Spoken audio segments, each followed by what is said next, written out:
तो आज के इस सेशन की ओर हम बढ़ते हैं। किसी को याद है हमने पिछली बार किस विषय पे बात किया था?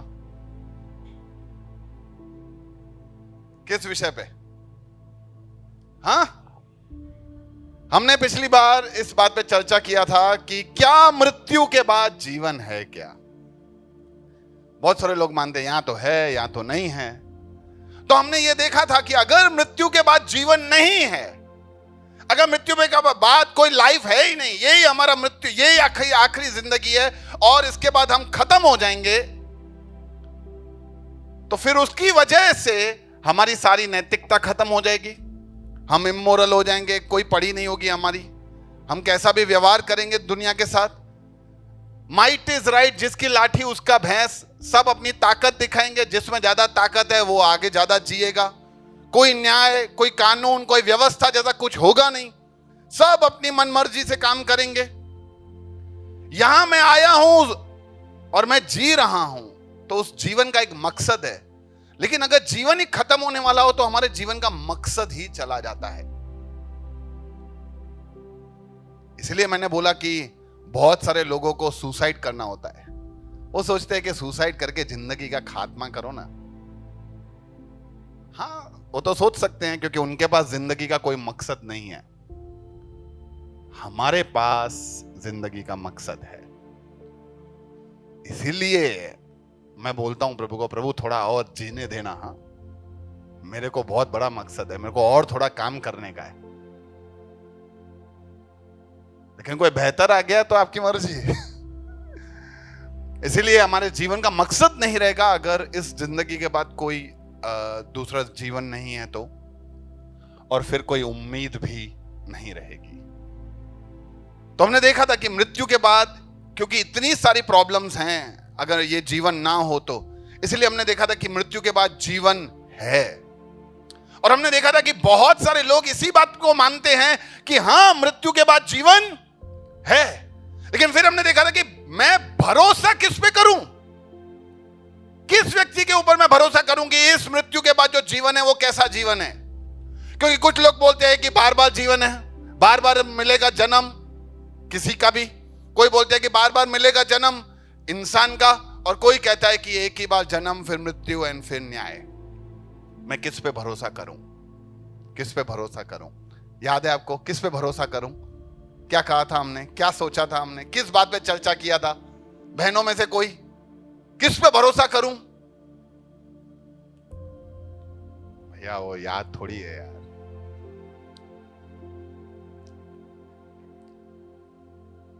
जो होकर आया हो, जो होकर आया हो। देखो, प्रभु ने बुलाया है ताकि हम परमेश्वर के समाचार को सुनाएं। इसीलिए घर जाके एक बार वापस सुनो, ताकि और आपको पता चले कि हमें किस बात पे काम करना है। हमने देखा था कि जितनों ने भी ऐसे दावे किए, बातें बताई कि इस मृत्यु के बाद के जन्म के बारे में बातें कही, वो सब लोग आज जिंदा नहीं हैं। केवल एक ही है जो मृत्यु के पार जाकर वापस आया। इसीलिए ही मुझे उस पर भरोसा है। इसीलिए वो खाली एक अच्छा गुरु बनकर जिंदगी नहीं जी के गया। वो आया, उसने बताया, उसने दिखाया, जीकर दिखाया, अपने जीवन से दिखाया और बताया कि मैं मृत्यु के ऊपर भी विजयंत हूं। इसीलिए मैं तुम्हें उस पार लेके जा सकता हूं, क्योंकि मैं वहां से होकर आया हूं। हालेलुया।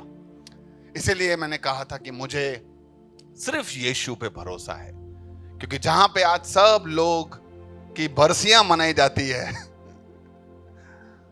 हमारा यीशु जिंदा है। हालेलुया। और यीशु ने कहा कि जैसे एक बार मरना और उसके बाद न्याय का सामना करना, ये हर एक मनुष्य की नियति है। हम सब लोगों को मरना ही पड़ेगा, हम सब लोग मरेंगे। और मैंने बताया था ना बीच में कि मरना अच्छा है, मरना अच्छा है। सब बोलो मरना अच्छा है। क्यों अच्छा है? बहुत सारे जवाब दिए थे मैंने। ठीक है, ये शरीर में मरना अच्छा है। ये क्या करोगे ऐसा शरीर को लेके यार? किसको यही वाला शरीर चाहिए? किसको लगाव है अपने शरीर से? मेरे को तो नहीं चाहिए यार। अब वो तो है ही। मेरे तो बाल भी थोड़े सफेद होने लगे हैं, थोड़े। हाँ, क्या करूंगा ऐसे शरीर को लेके? गोलियों पे चल रहा है।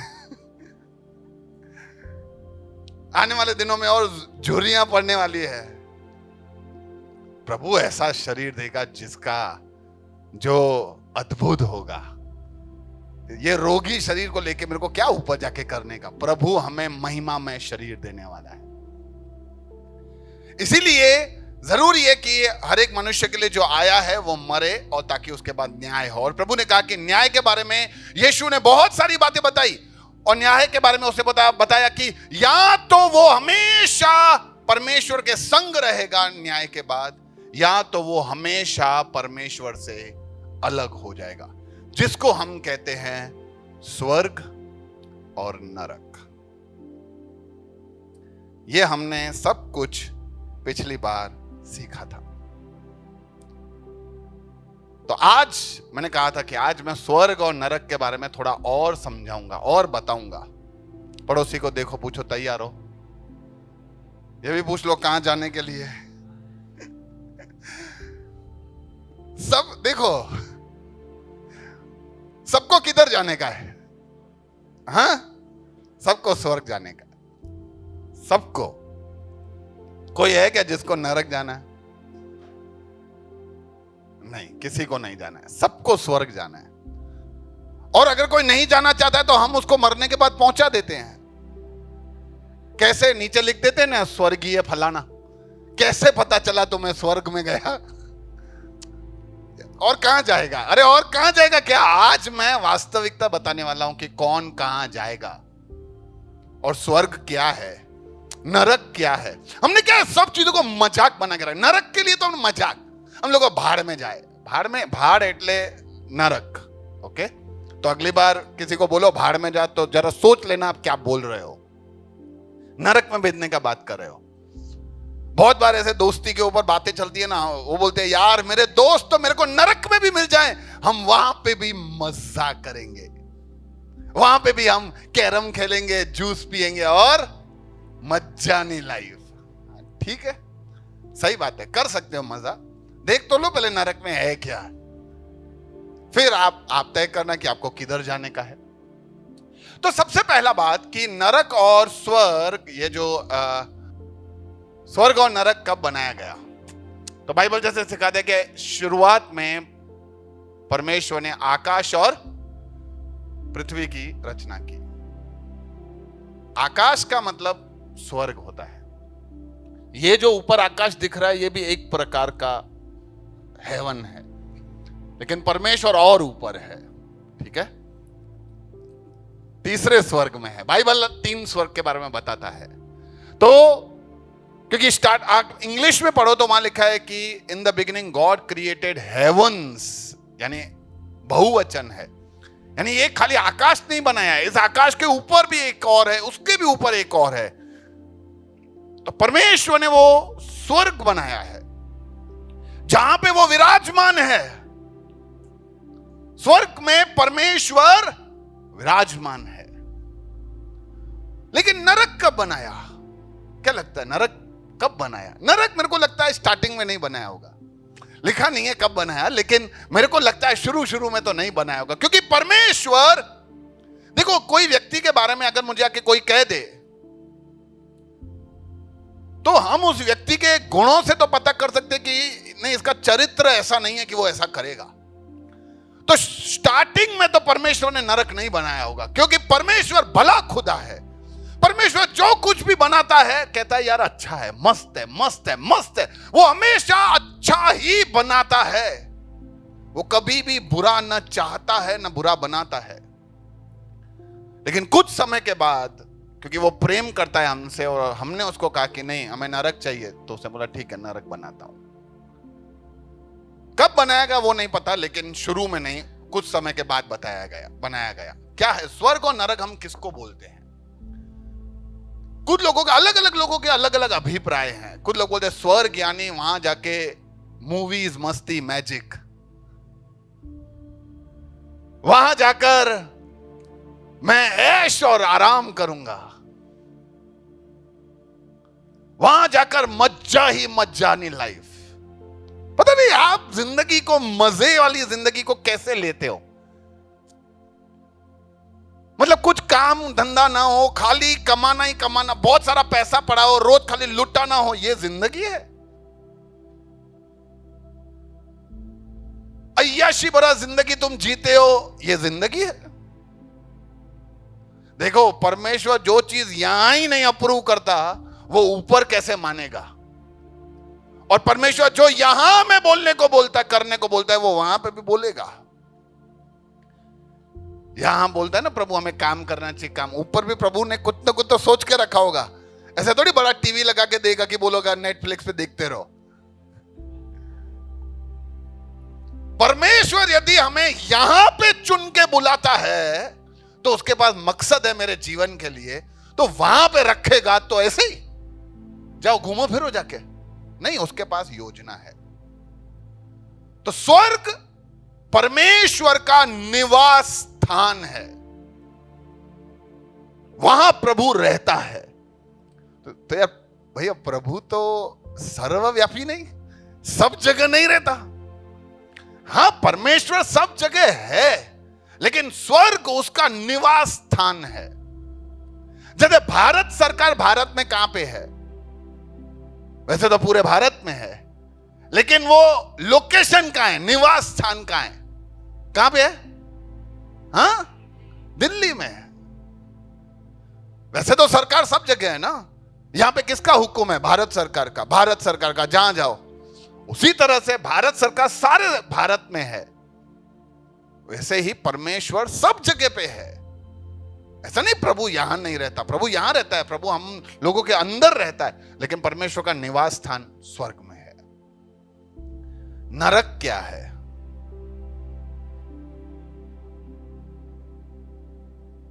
नरक बहुत ही भयानक है।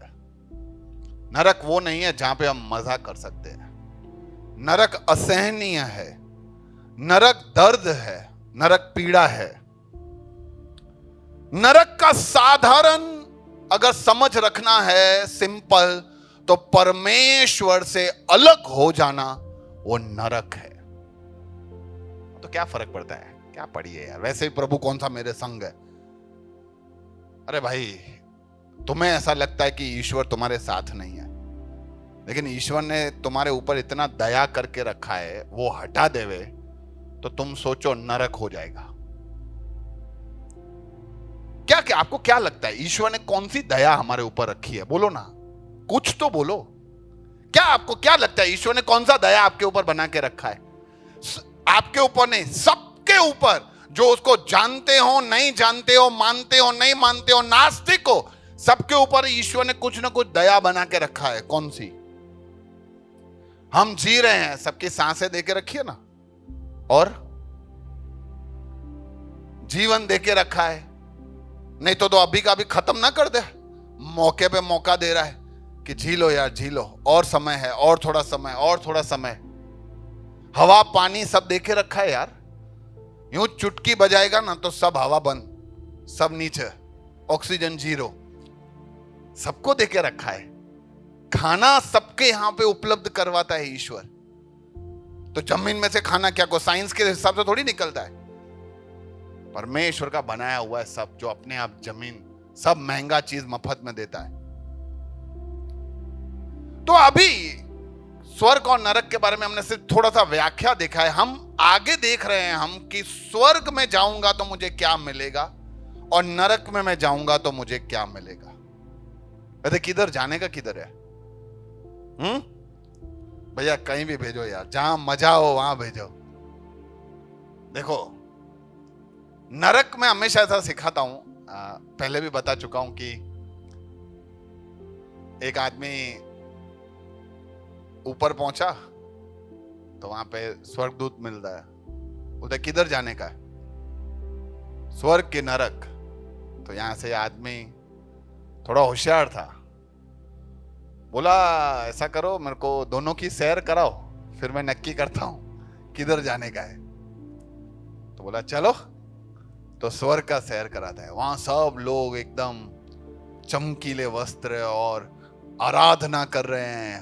हाले हालेलुया गाने चल रहे हैं और गीत आराधना। ठीक है, बाजू में कुछ लोग बैठ के आराम से भाईचारे के साथ बैठ के बात कर रहे हैं।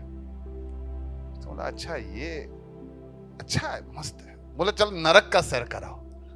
तो नरक ले गया, ढिचक ढिचक ढिचक ढिचक ऐसा म्यूजिक, पीछे यूं सब लाइट्स वाइट्स डिस्को तरह के, और अंदर सब नाच गाना चल रहा है और सब इतना पार्टी वाटी, कम ऑन ऐसे सब चिल्ला रहे हैं और सब जबरदस्त। बोला यार जबरदस्त। बोला स्वर्गदूत नरक। बोला आर यू श्योर? हाँ पक्का, भेजो उधर, उधर मजा है यार, ये क्या उधर। ठीक है। जैसे ही दरवाजे के अंदर घुसा, यूं 4 बड़े से लोग आए हंटर लेके और धमाधम उसको मारने लगे। वो जोर जोर से मारने लगे, अरे बचाओ, अरे बहुत मार रहे, बचाओ बचाओ, ये क्या है? और ये सब लोग मार क्यों खा रहे हैं? बाहर से तो कुछ अलग दिखा रहे थे, ये दरवाजे के अंदर अलग। बोला भैया ये तो एडवर्टीजमेंट था, ये तो हम लोगों को फंसाते हैं ताकि लोग अंदर आवे। तो आज ये पूरा दुनिया एडवर्टीजमेंट बन गया है, जहां पे अपने को हर जगह पे ये ही प्रलोभन मिलता है कि हम वो करें ताकि हम उस नरक के दरवाजे में जाएं। इसलिए याद रखना कि हमें किस प्रकार का जिंदगी जीना है। सब करते हैं तो मैं करूंगा क्या? तो क्या है नरक में, क्या है? मैं मेरी ओर से नहीं बता रहा, जो प्रभु का वचन कहता है मैं वो ही बता रहा हूं। नरक में अनंत पीड़ा है।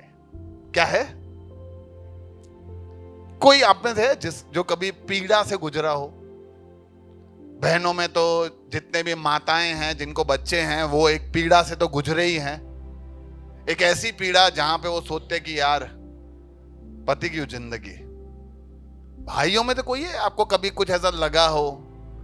मेरे को पता है, एक बार मेरे पैर पे दरवाजा आके गिरा था, तो डॉक्टर ने मेरे नाखून को ऐसे पकड़ के जो खींच रहा था, मैंने बोला मैं जिंदगी में सबको माफ करूंगा ये डॉक्टर को छोड़ के। देख कितना दर्द हुआ था, कितना दर्द, पूरा हॉस्पिटल जमा हो गया होगा, इतना दर्द। लेकिन एक टाइम के बाद ठंडा हो गया, वो दर्द गया, धीरे धीरे गया, खत्म। लेकिन आप समझो वो दर्द की जो अवस्था में मैं था, अगर वो अवस्था हमेशा के लिए ऐसी रहती तो नरक में ऐसा है। वो जो पीड़ा में हम होंगे, वो जो दर्द में जो तकलीफ हमारे ऊपर होगी, वो तकलीफ हमेशा के लिए हमारे साथ रहेगी। तुम ऐसा नहीं सोच सकते कि जैसे अब कोई बच्चे को कुछ भी लग जाता है, बच्चा चीख चीख कर रोता है, हम बोलते हैं बेटा शांति शांति, ठीक ठीक हो जाएगा, हो जाएगा, हो जाएगा, ठीक हो जाएगा, ये लगा वो लगा, ठीक हो जाएगा। ठीक हो भी जाता है, हमें भी दिलासा है, उसको भी आशा है।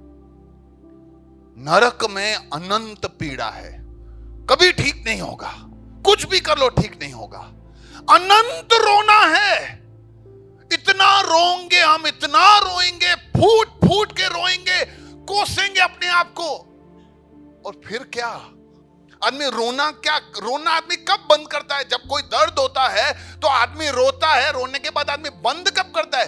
क्योंकि विषय ठीक है, चलो जो हुआ हुआ। अरे हुआ मतलब क्या, आगे अच्छा हो जाएगा, लेकिन वहां तो कोई उम्मीद ही नहीं है अच्छा होने की। तुम रोगे रोगे रोगे रोगे और फिर रोते ही रहोगे।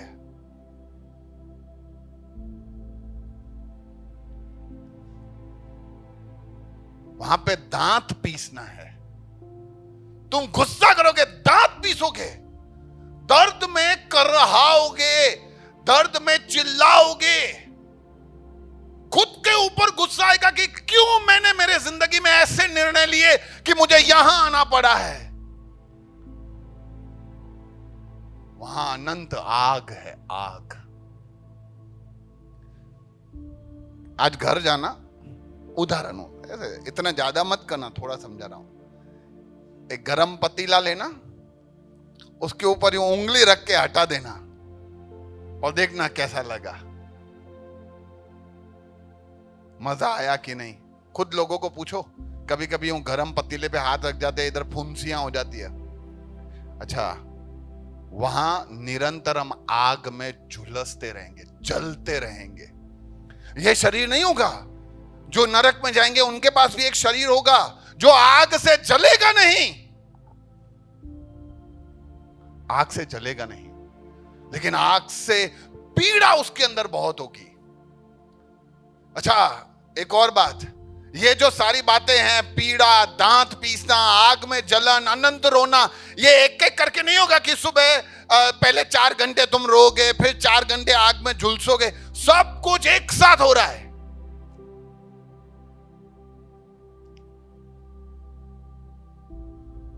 वहां पे सिर्फ अंधेरा है, सिर्फ अंधेरा, सिर्फ अंधेरा, घोर अंधेरा, घोर। कभी कभी आप अंधेरे में कभी आए हो, कोई अंधेरे की जगह पे पहुंचे हो? आपके घर में कभी ऐसा हुआ कि अचानक से आप सब बैठे थे और इलेक्ट्रिसिटी चला गया तो अंधेरा हो जाता है? उस समय क्या करते हो? कैंडल जलाते हो, ओके। बच्चे क्या करते हैं? मुझे पता है ना, मैं भी बच्चा तो था ही। जैसे इलेक्ट्रिसिटी चलाती है हम चिल्लाते हैं, मम्मी। बरोबर है ना? और बच्चे वहां से उठते ही नहीं है, उधर ही डर के बैठ जाते हैं उधर। अरे अंधेरा ऐसा ही है। तुम बड़े लोग भी तभी उठ के आगे बढ़ते हो क्योंकि तुम्हें हल्का रोशनी दिखाई देता है ताकि तुम चलो। अरे वहां पे ऐसा अंधेरा है, कुछ दिखाई ही नहीं देगा। तुम वहीं पे यूं फ्रीज हो जाओगे, वहां चिपक जाओगे। अंधेरा है और इधर नीचे आग जल रही है, करूं क्या? फुल अंधेरा, फुल आग, फुल दर्द, फुल रोना आ रहा है। और मेरे साथ कौन होंगे? कीड़े, इनके बीच में। मजा आ रहा है नरक का चित्र देखकर? इतने कीड़े।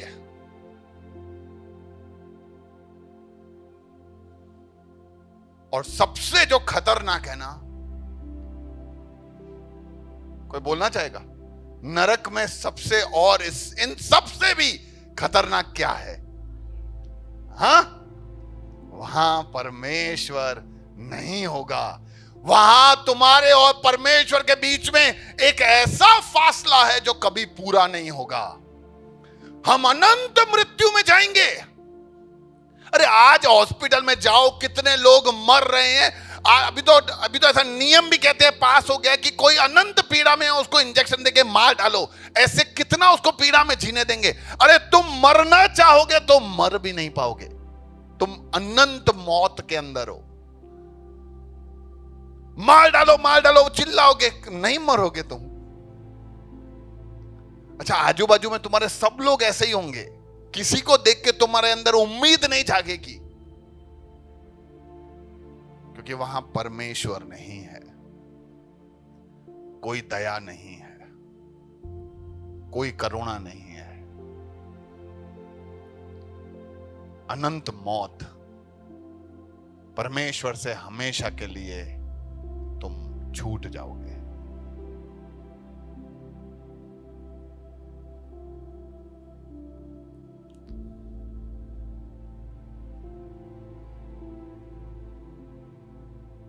बहुत सारे सत्संगों में ये सच्चाई बताया नहीं जाता। मैं बता रहा हूं क्योंकि मैं चाहता नहीं हूं कि हम में से कोई भी इस जगह में प्रवेश करे, कोई भी नहीं। वैसे तो अपना कोई दुश्मन नहीं है, पर फिर भी मैं तो चाहता हूं कोई भी प्रवेश ना करे, कोई टेररिस्ट भी नहीं। संत महात्मन की बात नहीं कर रहा, कोई भी व्यक्ति इस जगह में प्रवेश नहीं करना चाहिए। अब मेरे चाहने से क्या होगा? मैं थोड़ी भेजने वाला हूं सबको। लेकिन जब हम लोगों को ये सच्चाई और ये हकीकत बताते हैं ना, तो लोगों का ऐसा सोच है कि यार भैया, अब तक तो आपने प्रभु इतना भला है, करुणामय है, दयावंत है, सब बताया, ये अचानक से ये प्रभु इतना भयानक नरक बनाएगा ही क्यों? क्यों इतना नरक भयानक बनाया गया है? ऐसे कैसे वो ईश्वर बना सकता है? मैंने बोला ना, वो नहीं बनाएगा, हमने उसको बोला बना। देखो, कोई भी रिश्ता होता है ना, परमेश्वर ने इंसान को क्यों बनाया? रिश्ते के लिए, प्रेम दिखाने के लिए रिश्ता बनाया। सबसे पहले परमेश्वर ने बना के रिश्ता रखा। अब क्या रिश्ता रखने के लिए ना दो तरफी रिश्ता होना चाहिए। अभी मेरे को लतीश भाई से दोस्ती रखनी है, तो ये रिश्ता कौन निभाएगा? मैं कि ये गिरीश भाई? आप बोलो, मैं ये रिश्ता निभाऊं कि ये लतीश भाई निभाएंगे? दोनों निभाएंगे तो ही रिश्ता बढ़ेगा ना। और ये हर रिश्ते में है। पति पत्नी में पति बोले मैं पति बन के रहूंगा, पत्नी बोले मेरे को नहीं बढ़िया है, तो फिर वो आगे कैसे चलेंगे? नहीं चल पाएंगे ना। दोस्ती का हो, कोई भी रिश्ता हो, रिश्ते में दोनों का इन्वॉल्वमेंट, दोनों की मौजूदगी, शामिल होना दोनों का जरूरी है। और यदि हम परमेश्वर से रिश्ता रखना चाहते हैं तो फिर बरोबर है। लेकिन यदि हम परमेश्वर से रिश्ता रखना ही नहीं चाहते, तो अब प्रभु क्या करे? आपने बोला प्रभु मेरे को तेरे साथ रिश्ता नहीं रखना है, जा तू है, मेरे को नहीं रहने का है। प्रभु बोले ठीक है। तो इसीलिए परमेश्वर को एक ऐसा जगह बनाना पड़े। अब परमेश्वर तो यार सर्वव्यापी है, वो तो सब जगह है। इसीलिए उसको एक ऐसी जगह बनाना पड़ी जहां से उसने अपनी करुणा, अपनी दया, अपना प्रेम, अपनी भलाई, कृपा सब खींच लिया। और वो जगह को फिर नरक ऑटोमेटिक बन गया। बनाने का जरूरत नहीं है, वो नरक अपने आप बन गया, क्योंकि वहां से परमेश्वर ने अपनी भलाई को खींच लिया।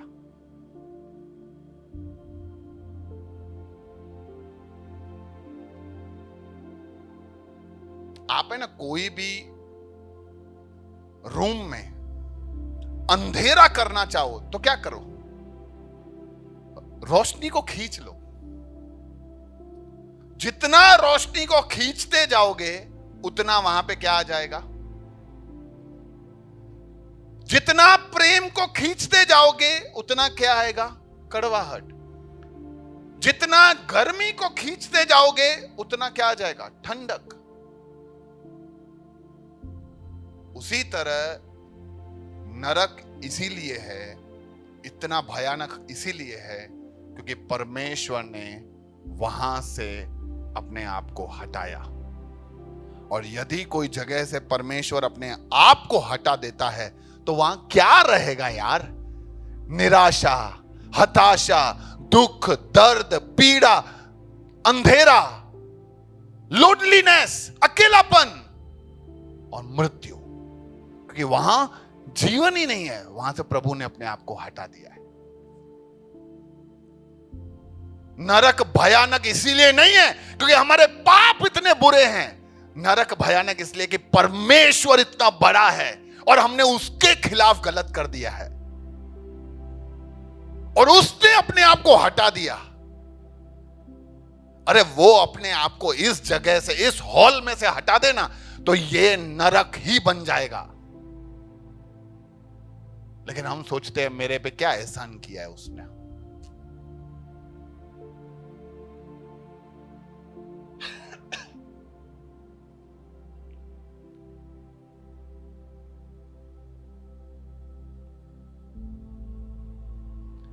ऐसा नरक का चित्र देखकर ना लोग बोलते हैं भैया मेरा ये पीड़ा बड़ा जीवन ही स्वर्ग है, ये नहीं चाहिए मेरे को, मैं ये पीड़ा में रहने के लिए तैयार हूं, चलेगा, ये नहीं चाहिए।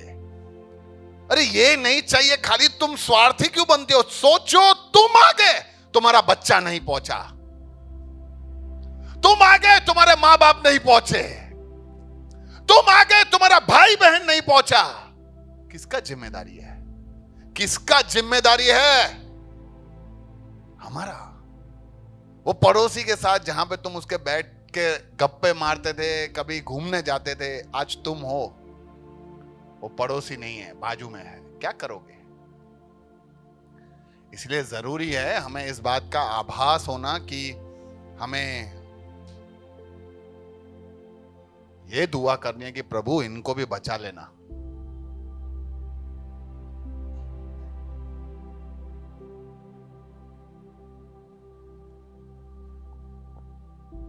हाँ, थोड़ा एक आश्वासन भी दे देता हूं कि स्वर्ग में क्या है। स्वर्ग में आनंद है, प्रेम है, खुशी है, हंसी है। कभी जिंदगी में खुश हुए हो? बहुत खुश? मैं कभी कभी सोचता हूं कि यार वहां क्या लाइफ होगा। कोई दुख नहीं यार, कोई भी झंझट नहीं, सिर्फ इंसान खुश खुश और खुश, आनंद ही आनंद में। कोई पसीना नहीं बहेगा, कोई डिओड्रेंट नहीं लगाना पड़ेगा, क्योंकि कोई बदबू नहीं आएगा। कोई नहीं बोलेगा अरे ये तो ठिंगना है, ये नाटा है, ये मोटा है, ये काला है, गोरा है। सबको महिमा में शरीर मिलेगा।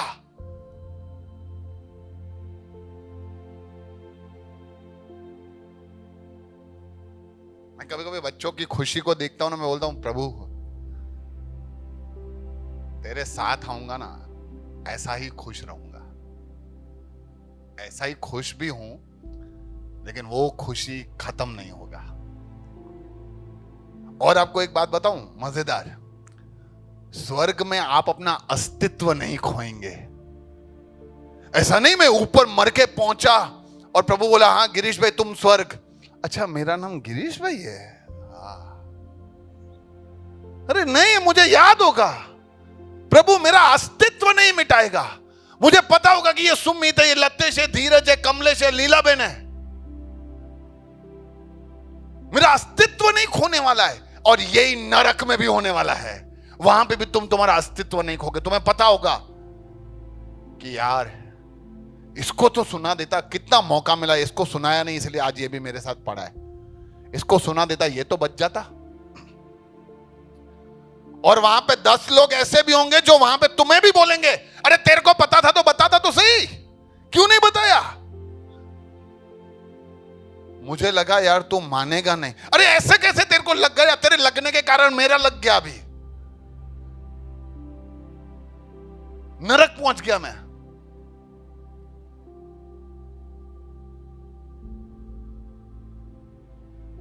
इसलिए बताओ यार, माने ना माने वैसे भी कौन सा हमारे हाथ में होता है? किसी इंसान को बदलना किसी इंसान के बस की बात ही नहीं है।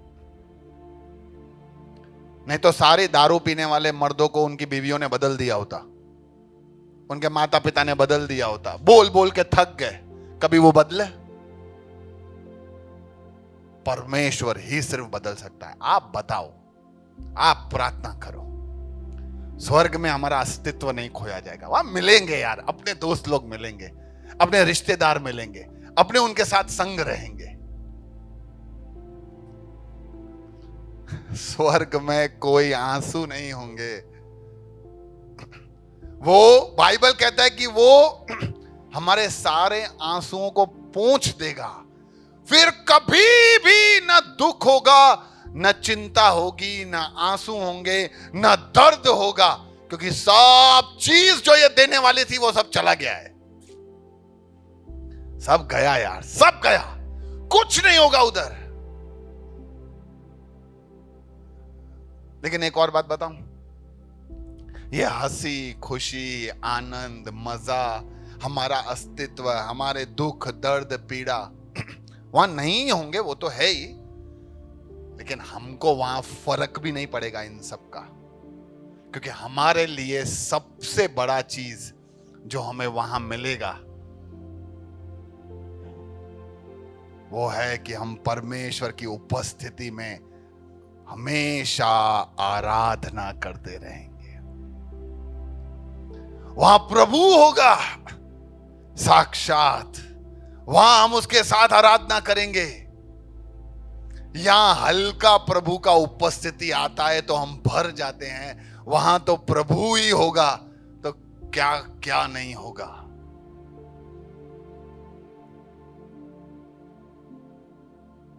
यह है सबसे बड़ा चीज जो हमें ऊपर मिलने वाला है, परमेश्वर का साथ।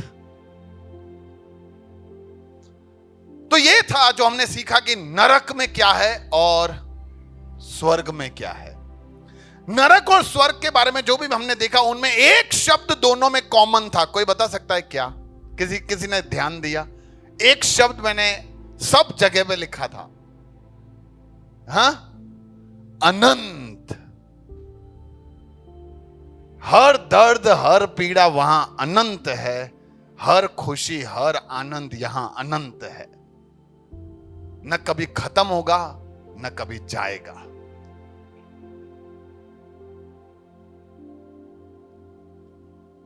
पड़ोसी को पूछो किधर जाने का है।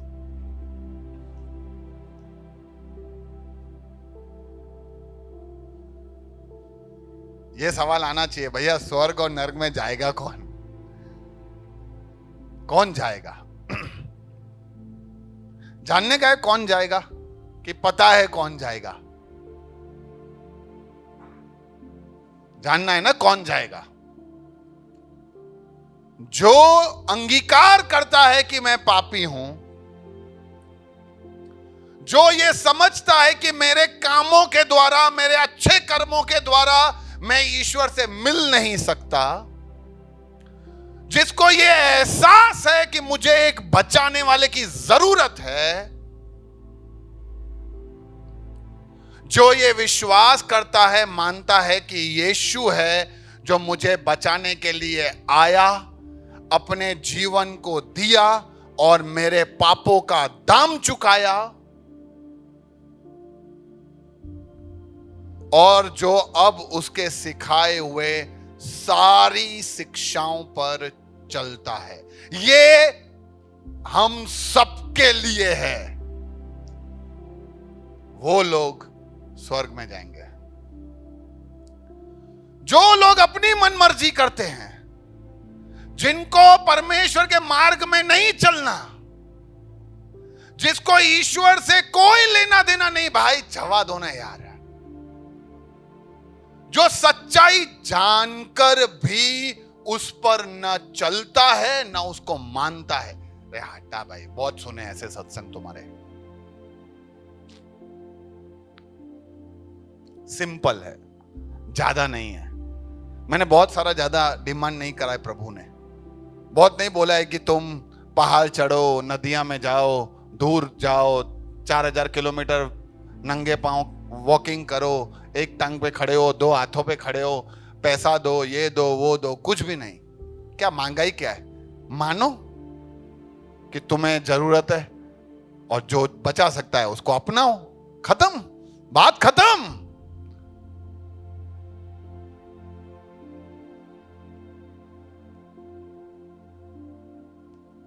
इतना रास्ता है ना, सिर्फ ईश्वर ही निकाल सकता है। इतना इजी रास्ता।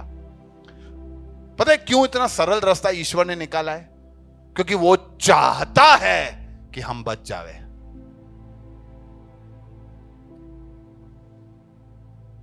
कैसे बचें भैया, क्या करूं? अरे बताओ तो सही। क्या करूं तो भी क्या करूं? देखो, सबसे पहला काम है कि हमें ईश्वर के साथ रिश्ते को जोड़ना है। ईश्वर के साथ हमें उस मुकाम पे पहुंचना है जो परमेश्वर ने हमारे साथ रखा है। तो आप समझो, मैं उसको एक कहानी की तरह समझो। समझो हमें कोई दूर एक जगह पे जाना हो। समझो यहां से आपको चेन्नई जाना हो। आपने कभी चेन्नई देखा नहीं है, पर आपको जाना है। तो सबसे पहले हमें एक स्टेशन पे तो आना पड़ेगा ना।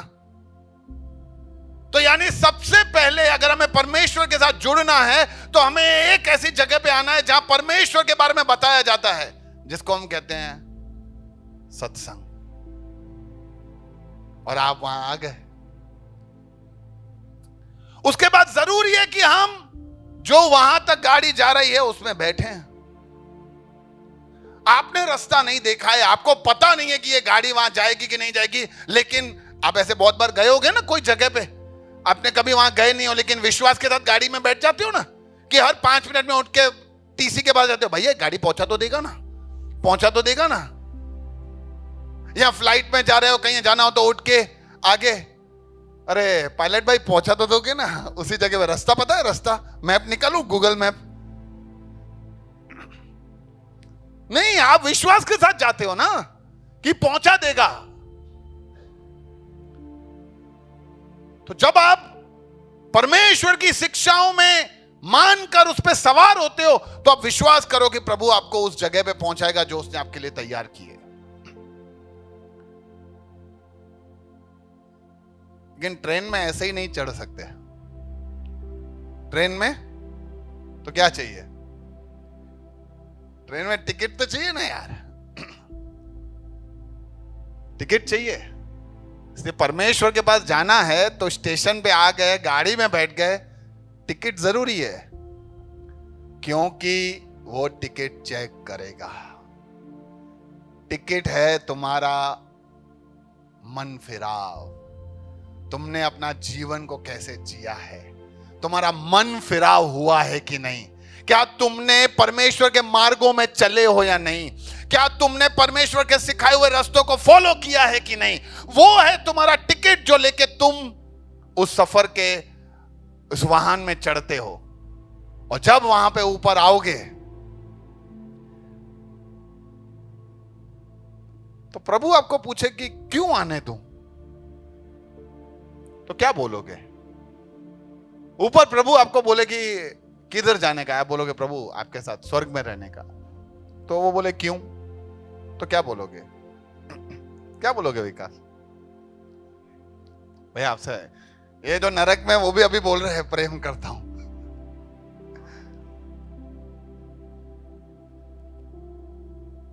तो आप बोलना सिखा के भेजता हूं। प्रभु यूहन्ना 3:16 जो आपने बोला,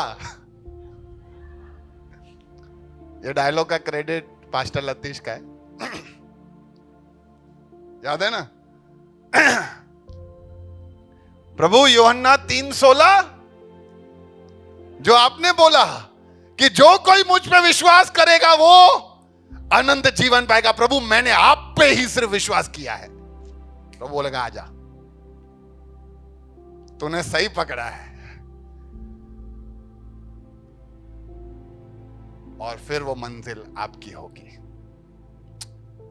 बहुत सारे लोग ये मंजिल को देखते हैं, बोलते कि मुझे ये चाहिए स्वर्ग, लेकिन मैं बोलूं असली मंजिल ये है जहां पे परमेश्वर आपको अपने साथ गले लगाएगा। वो बोलेगा मेरे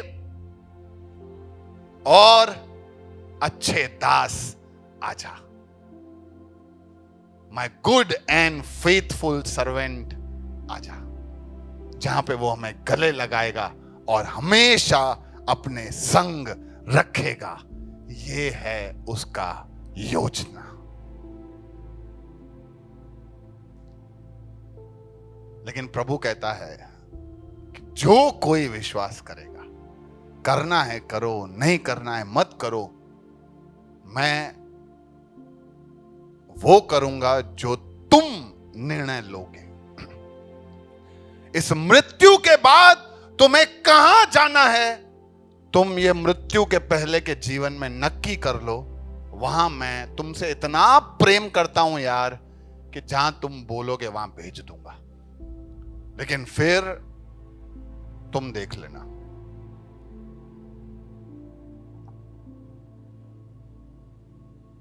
कुछ सवाल हैं लोगों के, जल्दी से 5 मिनट में ये सवाल के जवाब देके आज का सेशन खत्म करते हैं। परमेश्वर इतना भला और दयालु है, फिर भी क्या वह लोगों को नरक में भेजेगा? अरे परमेश्वर थोड़ी भेज रहा है, हम बोलते हैं कि प्रभु मेरे को नरक में जाने का है। अरे वो तो हमारे सारे गंदे पापों के लिए सबसे बड़ी कीमत चुकाने के लिए आ गया। उसे बोला मैं दे देता हूं ना तुम्हारे लिए वो नरक जो है वो पूरा दंड मैं सहन करने के लिए तैयार हूं। क्या तुम्हें छुटकारा चाहिए? क्या तुम बोलते हो नहीं चाहिए? ठीक है, तुम्हारा मर्जी। तो प्रभु नहीं बेचता है, हम हमारे ऊपर वो न्याय लेके आते हैं, इसीलिए हम नरक में जाते हैं। परमेश्वर की कभी भी इच्छा नहीं थी कि हम वहां जाएं। दूसरा, अंजाम या न्याय की परवाह किए बगैर क्यों लोग गलत काम करते हैं? मतलब यानी इतना भयानक है तो भी क्यों लोग गलत करते रहते हैं? क्यों लोग डरते नहीं सही करने के लिए? इसके बहुत सारे कारण हो सकते हैं यार। अब जो लोग ये स्वर्ग और नरक में विश्वास ही नहीं करेंगे तो उनको अंजाम की पड़ी नहीं है। उनको ये स्वर्ग नरक है नहीं, फालतू है, सब बद्दू कहानी है। हाँ तो ठीक है, कहानी है तो कहानी, तो फिर अभी तुम क्यों अच्छा जिंदगी जियोगे? एक ये कारण है। दूसरा कारण यह है कि लोग अभी के थोड़े से सुख के लिए वो अनंत सुख जो दिख नहीं रहा है उसको त्याग देते हैं। बोलते हैं यार अभी जीने दो ना, अब भी मर मर के जीऊं, अब भी सच्चाई से जीऊं, अभी खराई से जीऊं, ताकि मैं अनंतता खराई में जीऊं। अरे किसने देखा है? मेरे को अनंतता नहीं, मेरे को अभी का जिंदगी सही जीना है। फिर चाहे कितनों का भी बिगाड़ के ये तो जी लूं, फिर वहां देख लेंगे।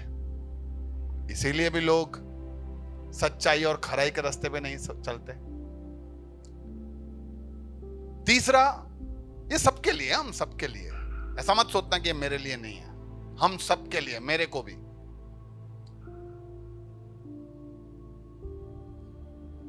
अनन्या और सफीरा का कहानी सुना है आपने? वहां पे वो कलेशिया में आए, पतरस ने सवाल किया, उसने गलत जवाब दिया और ऑन द स्पॉट मर गया वहीं, झूठ बोलने पे। अरे शुक्र करें हम कि प्रभु ऑन द स्पॉट न्याय नहीं करता, नहीं तो रोज इधर से 3-4 लाशें लेके बाहर जाना पड़ता, भाई ले जाओ।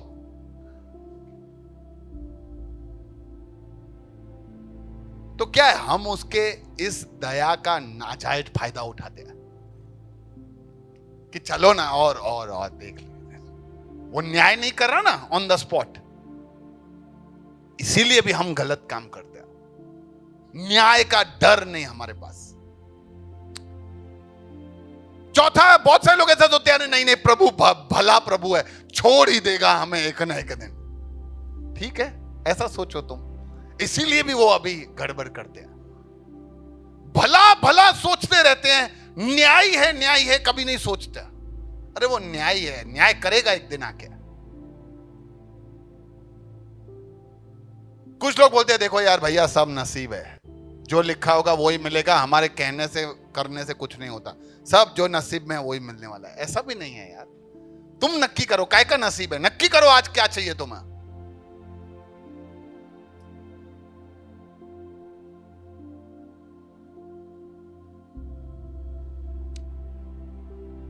इसलिए हमें भलाई का राह चुनना चाहिए, जो प्रभु ने रखा है वो चुनना चाहिए। तीसरा और आखिरी सवाल, न्याय के दिन जो हमें सजा या जो इनाम मिलेगा, क्या हम वो खो सकते हैं? प्रभु एक बार आपने मेरे को चलो स्वर्ग दे दिया, आपके साथ रखा, फिर क्या उधर आने के बाद क्या भैया थोड़ा ऐसा चांस है कि वहां से प्रभु मेरे को सीधा उधर भेज दे, बोले चले गलत, चलो निकलो इधर से, उधर जाओ? ऐसा हो सकता है? या जो उस साइड पे हैं वो इस साइड आ सकते हैं? ऐसे बहुत सारे उदाहरण हैं जिससे हम ये सोच सकते हैं कि जो नरक में है वो इस साइड नहीं आ सकते। वो अब्राहम और लाजरस वाला हम देख सकते हैं कि उन दोनों के बीच में इतना फासला है कि यहां वाला वहां और वहां वाला यहां नहीं आ सकता। इसलिए हम बोल सकते हैं कि वो जो पीड़ा और जो सजा है वो अनंत होगा। और इस बात का भी मुझे विश्वास है कि जो प्रभु हमें इनाम देगा वो भी कभी खोया नहीं जाएगा। क्यों? क्योंकि वो इनाम सस्ता नहीं है। वो इनाम यीशु ने क्रूस पे चढ़कर हमारे लिए खरीदा है। उसका बहुत बड़ा कीमत चुकाया गया है। और क्योंकि इतना बड़ा कीमत चुकाया गया है, वो व्यर्थ नहीं जाएगा। आप में से कितने लोग हमेशा के लिए प्रभु के साथ रहना चाहते हैं और कितने दूर जाना चाहते हैं? कितने मनमर्जी करना चाहते हैं? आइए अपने आंखों को बंद करें, दुआ करें। हम प्रभु को कहेंगे, प्रभु मुझे बचा लेना। प्रभु मैं कभी कभी कमजोर हो जाता हूं। प्रभु तुझे जानने के बाद भी प्रभु मैं बहुत बार ऐसे काम कर लेता हूं जो मुझे नहीं करने चाहिए। प्रभु आज मैं तुझसे माफी मांगता हूं। सामर्थ दे कि मैं तेरे मार्ग में चलूं, जो तूने कहा है वो करूं। प्रभु नरक के भय से मुझे ये सब काम नहीं करना है, और स्वर्ग के खुशियों के लालच में भी मुझे ये काम नहीं करना है। मुझे तेरे साथ रहना है। इसलिए प्रभु मैं तेरे बताए हुए रास्ते पे चलना चाहता हूं। मैं प्रभु कोई भी कीमत पे तुझे नहीं खोना चाहता। प्रभु ऐसा दुआ जितने लोगों का है, जितने लोग ऐसा अपने हृदय में कह रहे हैं कि वो तुझे नहीं खोना चाहते, तो उनके जीवन में बदलाव लाना। इन सबके जीवन में तेरी रहमत को यीशु के नाम से हम बोलते हैं। आए हुए सब लोगों को तेरे हाथ में सौंपते हैं प्रभु। इन सबके जीवन में यदि कोई ऐसे कठिनाइयां, परेशानियां हैं जहां पे वो तेरे मार्ग पे नहीं चल पा रहे हैं, तो तू उन्हें आजादी दिलाना। इनके जीवन में तू कार्य करना। धन्यवाद। प्रार्थना सुना उसके लिए धन्यवाद। यीशु के नाम से मांगते हैं, आमीन।